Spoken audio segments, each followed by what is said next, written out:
어제 말씀에서는 하나님께서 아론과 그의 후손들, 즉 제사장 직분을 맡은 자들에게 하나님께 주시는 몫을 말씀해 주셨습니다. 그들은 제사장으로서 사역을 감당하는 일에 대해서 하나님께서 제사 헌물 중에서 그들의 일한 보수를 주셨다고 말씀하셨습니다. 또 주님의 일을 하는 자들에게는 하나님께서 반드시 그들에게 양식을 주실 것을 영원한 소금 언약으로 확증해 주셨습니다. 오늘 말씀은 어제는 아론과 그 후손 제사장들에 대한 말씀이었다면 오늘은 제사장들을 돕고 섬기며 성막 일을 돌보았던 레위 족속들에게 하나님께서 그들의 먹을 수 있는 음식과 양식이 무엇인지를 말씀해 주셨는데 그 본질은 제사장이나 레위 자손들이나 똑같이 하나님께서 그들에게 먹이시는 것이다. 왜냐하면 백성들이 하나님께 드리는 제물과 11조들 중에서 그들의 몫이 되기 때문에 하나님께서 주시는 것이니 너희는 내 일에 성실히 최선을 다해서 열심을 다해서 수행하라. 이제 그런 말씀을 하신 내용들입니다. 다시 정리하면 어제는 제사장들 아론 후손들에 대한 말씀이고요. 오늘은 성막에서 그들을 돕고 사역하던 레위인들의 몫이 뭔지를 말씀해 주신 내용입니다. 21절부터 24절까지 보니까 하나님께서 말씀하시기를 내가 이스라엘의 11조를 레위 자손에게 기업으로 다 주었다 그랬습니다.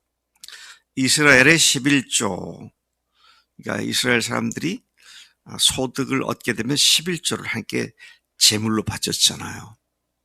근데 그 11조를 받은 레위인들이 그 11조로 하나님께 드려라 그 말입니다. 그러니까 11조에서 11조를 드리니까 100분의 1조가 되겠죠. 원래 처음 소득에 대해서는 그렇게 되겠죠. 자, 이건 뭘 얘기하는 겁니까? 백성들은 그들이 받은 것을 하나님께 드리는 거고 11조로 드릴 것을 그거는 이미 하나님께 드려진 것이니까 레위인들 너는 우리는 안 해도 된다가 아니라 너희들의 몫을 또 하나님께 드려야 한다. 그런 말씀으로 말씀하고 있는 것을 보게 됩니다. 그들의 전폭적인 헌신은 이스라엘 자손이 회막에 가까이하여 그들의 죄값으로 죽임을 당하지 않게 하기 위함이다 그랬습니다. 이제 하나님께서는 확실한 선을 그으셨죠.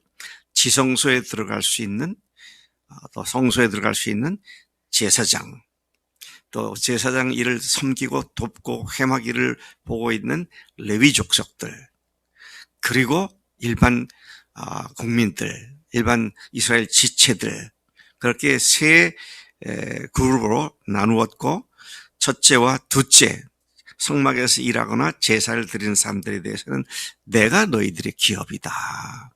그렇게 말씀을 하신 것을 보게 됩니다. 자, 24절도 보니까 이스라엘 자손이 여호와께 거제로 드리는 11조를 그들의 몫으로 주었다. 레위 족속의 몫으로 주었다. 그렇게 말씀을 하십니다. 25절부터 마지막 32절까지 보면 레위인의 11조에 관한 소상한 지침이 소개되어 있습니다. 여호와께서는 레위인들이 드리는 11조에 관한 것들을 말씀해 주시고 그 내용을 모세에게 전해주라고 그렇게 말씀하시죠. 자, 26절에 보니까 첫째 어떻게 하라고 하셨냐면 하나님께서 이스라엘 자손이 드린 11조가 너희의 몫이다. 레위인들의 몫이다. 그랬는데 너희가 그들에게서 받을 때에 그 11조의 11조를 거제로 여호와께 드려라. 11조를 받은 뒤에 그 받은 것의 11조를 하나님께 거제로 드려라 그랬습니다. 둘째, 또 레위인들이 어떻게 해야 하느냐. 내가 너희의 거제물을 타작마당에서 드리는 곡물과 포도주 틀에서 드리는 즙같이 여기리라. 너희들이 11조에 11조를 드리지만 너희들이 모든 백성들이 타작마당에서 곡물을 얻고 또 포도주 즙 틀에서 즙을 얻어서 드리는 것 같은 그런 의미로 내가 받겠다. 그렇게 말씀하시죠. 자, 세 번째 또 지침이 뭐냐 하면 18절에서 레위인들이 이스라엘 백성들로부터 받은 11조 중에서 11조를 거제로 바치는 것은 제사장 아론의 몫이 된다.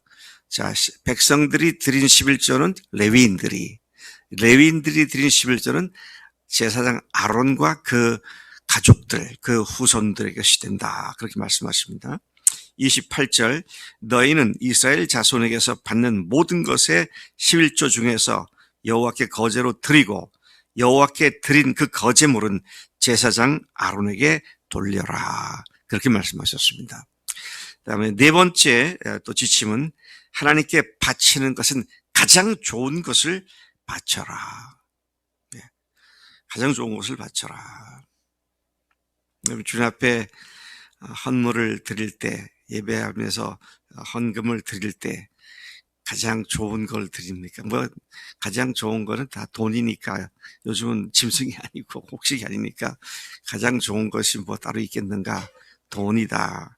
근데 그 돈을 드릴 때 참말로 가장 좋은 것으로 여기고 드리는가 하는 생각을 또 해볼 필요가 있습니다.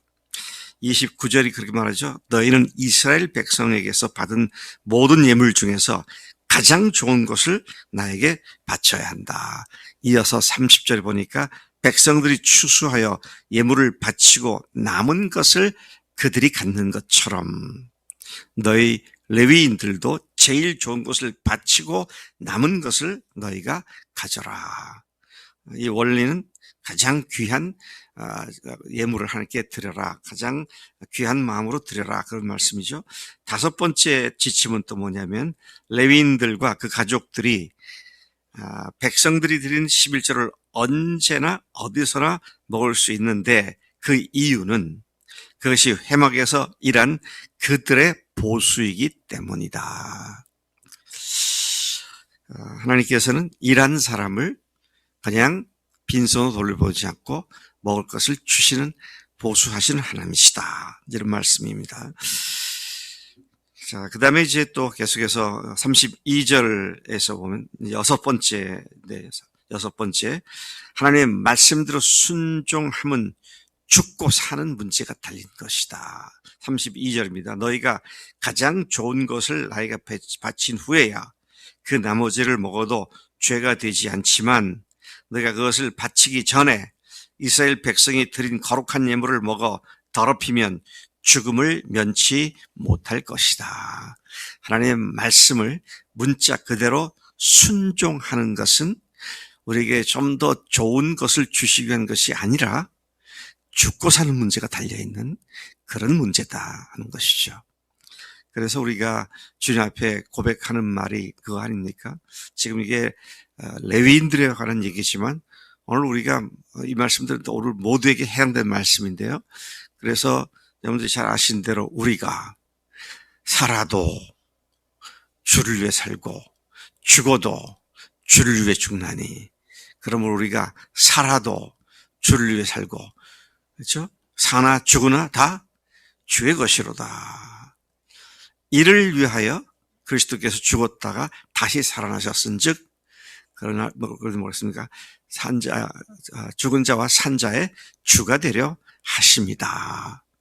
그래서 우리가 오늘 이 아론과 그 레위 족속들에 대한 하나님의 명령 가운데서 우리가 선택적으로 순종하면 좋고 순종 안 하면 뭐 그저 그렇고 이런 문제가 아니다. 하나님의 말씀은 죽고 사는 문제가 달려있는 것이다. 그렇죠? 그래서 여러분, 제가 이렇게 보면 우리 청년들이 요즘 좀 심상치가 않아요. 영적으로 죽어가는 것 같아. 네. 왜 죽어가는 것 같으냐? 말씀의 기쁨이 없어졌고요. 말씀의 반응이 없어졌고, 네. 말씀의 간증이 없어지고. 내가 청년들 얘기하는데 우리 교인들도 마찬가지일 수 있습니다. 정말 주님으로 말미암아 생명력이 넘치는 그런 삶은 하나님께서 명령하신 어떤 것들을 내가 선택적으로 순종하고 순종하지 못된 버릇 때문에 생겨나는 일일 수 있다. 말씀을 읽으면 말씀이 깨달아져서 그 말씀이 내 마음을 격동시키고 내 마음을 흥분시키고 또 말씀을 듣게 되면 주먹이 불끈 쥐어지면서 주님 이렇게 하겠습니다. 제가 주님 위해 살겠습니다. 이제 이런 것들이 없다면 그게 영적으로 죽어 있는 거죠. 우리가 정신을 차려야 하겠다라는 것이죠. 하나님의 명령은 단순히 우리에게 좀 더 좋게 해주기 위한 것이 아니라 순종하거나 불순종하는 것은 죽고 사는 문제다. 네.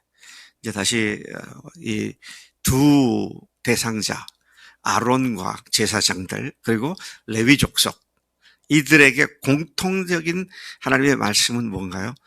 주님의 일에 하나님의 일에 열심을 해라. 너희들에게는 내가 너희들의 기업이고 몫이다.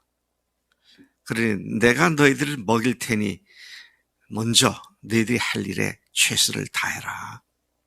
자, 이 말씀 오늘의 그들에 적용되면 주님의 일이 우선이고 주님께 헌신하게 될 때 그 다음에 필요한 것들을 하나님께서 책임지신다. 그래서 여러분 목회자의 삶은 그렇다 치더라도 어디예요? 춘천 한마음교회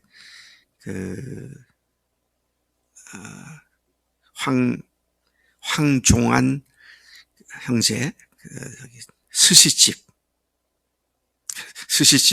준비하면서 오픈 준비하면서 하나님 술을 팔아야 할까요? 말아야 할까요? 안 하기로 결정을 했죠. 그러니까 그 집 건물주가 이거 스시집에 술 안 팔고 어떡하느냐. 그러니까 술 팔면 손님들이 불편해할 거라고. 왜냐하니까 거기다가 이제 찬송도 틀고 부활하신 예수님을 또 이게 드러내는 또 붙이고 그런데 술 맛이 나겠냐고. 그러니까 그래서 그 건물주가 뭐라 그랬어요? 그 사람한테는 직접 안 했지만 다른 사람한테 2달 후면 문 닫겠구나.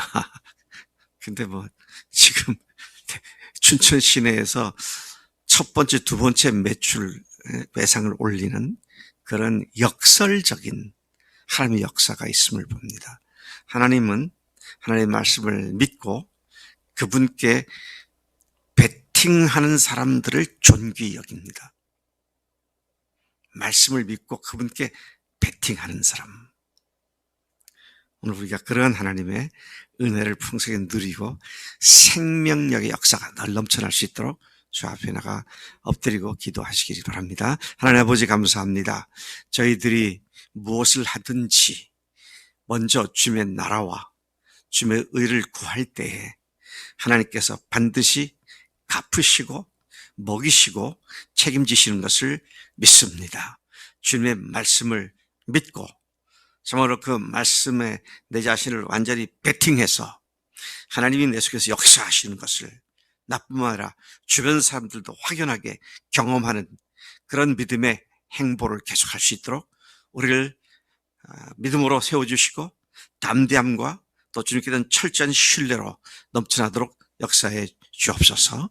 오늘도 그렇게 살겠습니다. 남은 여생이 그렇게 되기를 소망합니다. 감사하고 예수님의 이름으로 기도를 삼나이다. 아멘.